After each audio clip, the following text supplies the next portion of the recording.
Hey guys, welcome back. Today I am going to do another page in my December not quite daily album, but I want to do a little prep work on the computer here first. So I am in Photoshop. I've got the photo that I want to use and I've sized that at 3 inches by 4 inches, and I've converted it to black and white because I took this photo very early in the morning, so the lighting isn't super great, but also because I'm going to add color to this page in a different way. So my photo is black and white, and the next thing I've got is this Traveler's Notebook Basic digital file from Citrus Twist. I will leave all the links to the shop down below so you can find these, but these are sized for the Life Crafted page protectors. You can also use them in your traveler's notebooks, and I'm gonna print this one here, but I want to add my journaling before I print it. It'll save me having to type it later, and what I want to do is add it into here. So I need to remove this notes part first. So I am just going to grab my marquee tool. I'm going to drag this down here, and I am just going to hit delete, and I want to fill it with white. When I deselect that, I can see I've left a little bit here down the bottom. It's not quite as neat as it could be. The easiest way to fix this to make sure it's perfect, I'm just going to grab a little selection here of the line without the wee piece. I'm going to Command T and just drag that over top. When I hit return and deselect it, I've got the perfect little line there. So when I zoom back out, what I want to do is I'm going to overlay my 3x4 photo on top of this page in my album.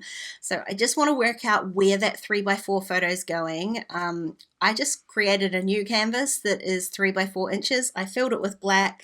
I've selected it. I'm going to copy it and I'm going to paste it into my document here. This is not going to print, it's literally so I can see where I want to put my photo, which I want to put it pretty much in the middle of this space. And I'm just going to drag out some guidelines so that I know where that 3x4 photo is going to go. And then I can delete that layer. I no longer need it. What I am going to do, however, is go ahead and add some journaling. So I'm going to use my text tool. I'm going to drag out my text box so that it's in that 3x4 spot. And I'm going to go ahead and add my journaling now.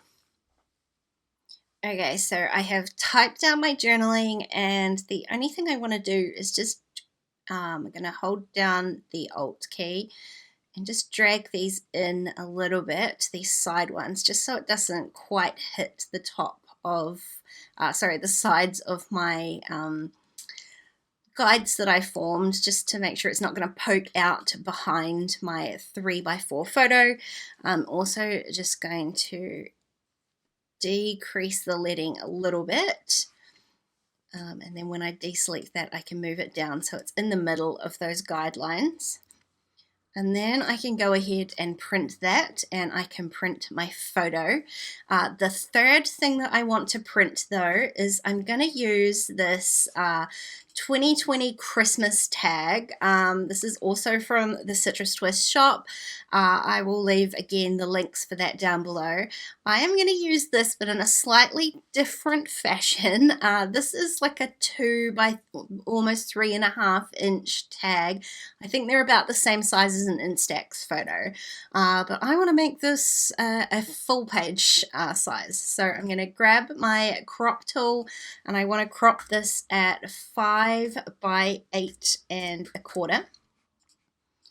Now when you're cropping something larger like this, if you zoom in here, it's going to decrease how sharp everything looks, which isn't going to be a problem because I'm only printing this as a template, and I'm going to show you what I'm going to do with that afterwards. But the printed version of this won't actually be in the album, so the fact that it's a little bit blurry isn't going to matter.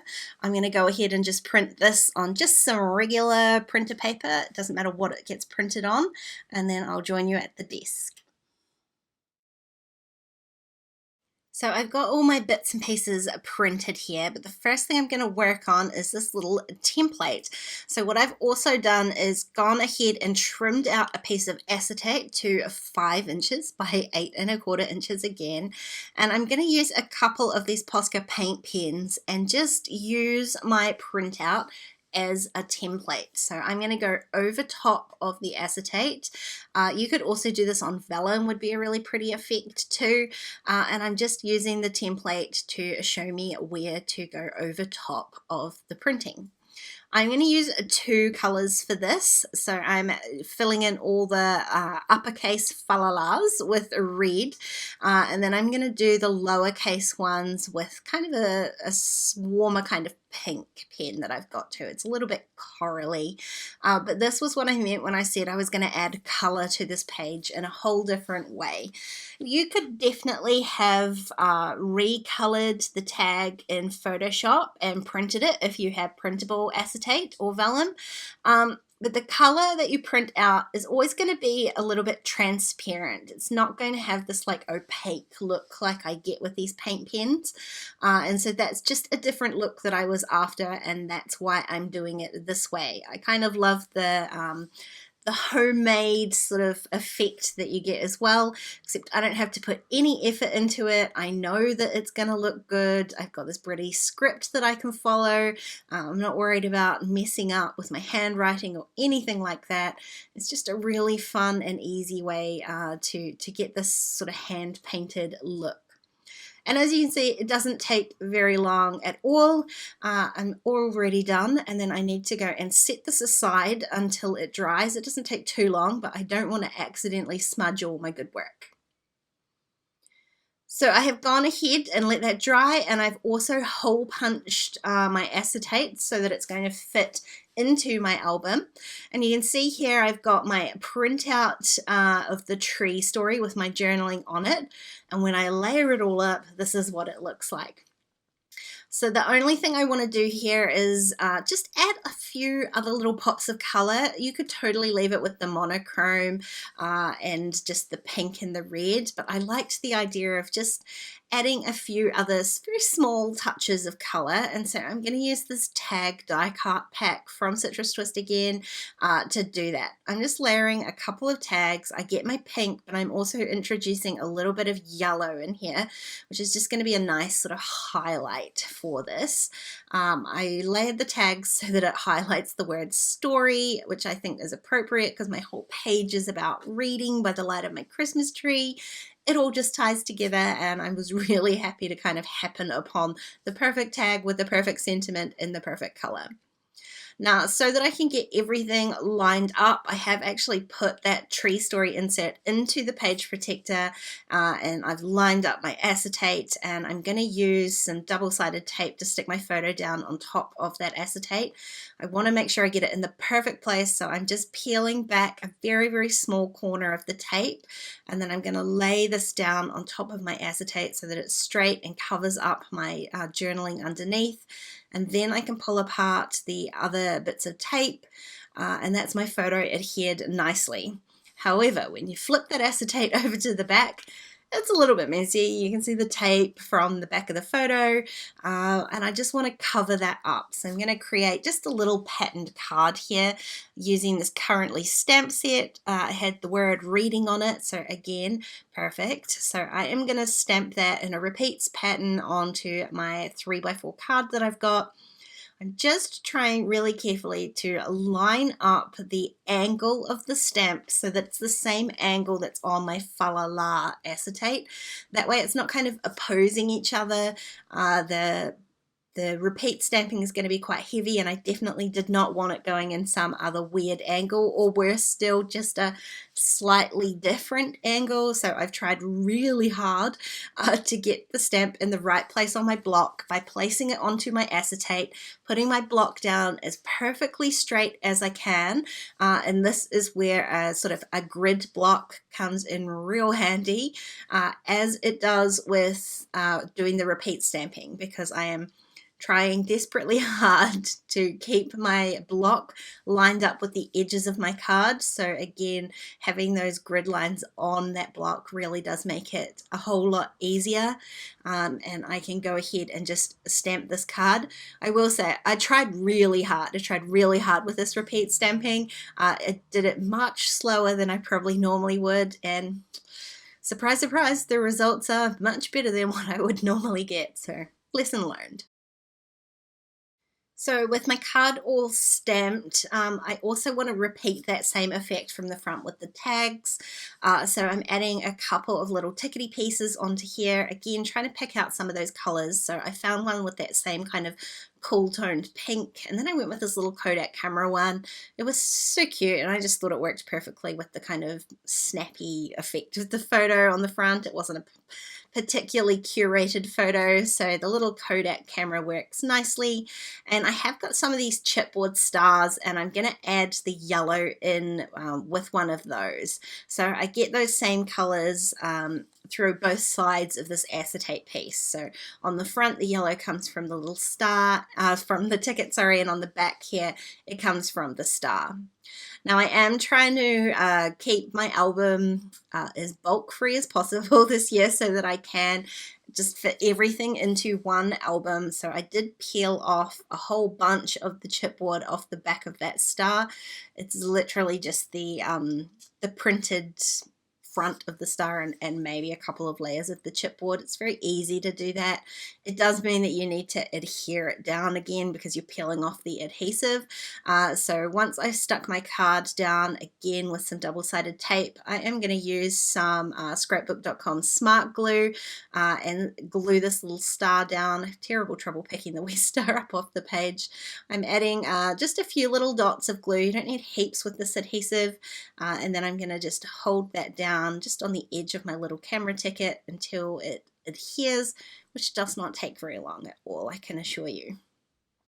Now I'm definitely not going to ignore my rule of 3 with this spread.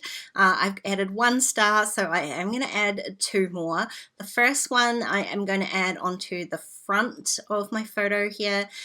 This time I have picked out that kind of corally pink color. I've already got the yellow on here, so I don't need to add any more yellow. I'm going to add a very small star with a little bit of that corally pink using the same glue. And it just kind of rounds out that rule of 3, but also fills out my cluster a little bit. So the last thing I have to do is work on my actual tree story page. Obviously I did the journaling the first time on the printout, so I don't need to do any journaling, but there are a few other little details that I want to add. The first of which is, it says number at the top, and I'm going to add the word 1, and I'm going to use my yellow alphas. I had pulled out some pink ones, but actually I want to add another little pop of yellow, so it's going on this page, and instead of using the numeral, I am actually spelling out the word 1. Now technically I'm using this as the number 1 tree story purely because of the position that it's going in my album, which is that I need this actual printable pages going on the back of my coffee story pages that I did. And so this isn't technically the first tree story, but it is the first one in my album. So I decided to use the number 1 just so that it didn't look strange starting my album with the 3rd tree story. Now it says documented, and I just stamped in the word a good book. That's from that same currently stamp set. And then here's my 3rd little star. I'm going to add this to the top as well. There are a few other little details underneath all of that. There's a rating, like a 5-star rating system, and then it says, I think it says like best, good, and meh, I think, from memory. I can't really read it. I'm going to tick the best, and then I was a little bit unsure of how to fill in those star ratings or whether I should. I didn't want to take too much attention away from kind of everything else that's going in on the page. I didn't want to add any more color. In the end, I decided it would look weird not to add it, so I used just a really light gray pen in the hopes that it wouldn't take too much attention away from everything. And here it is in situ in my album, almost right at the front here. I love how this turned out. It was fun using some digital files in a little bit of a different way, just to help me out to get that sort of handmade look. It doesn't look digital at all, but it really required zero work from me. If you enjoyed this video, please give it a thumbs up and don't forget to subscribe to my channel if you haven't already. If you want to keep watching, there are a couple more videos on screen. Otherwise, I'll see you next time. Bye guys.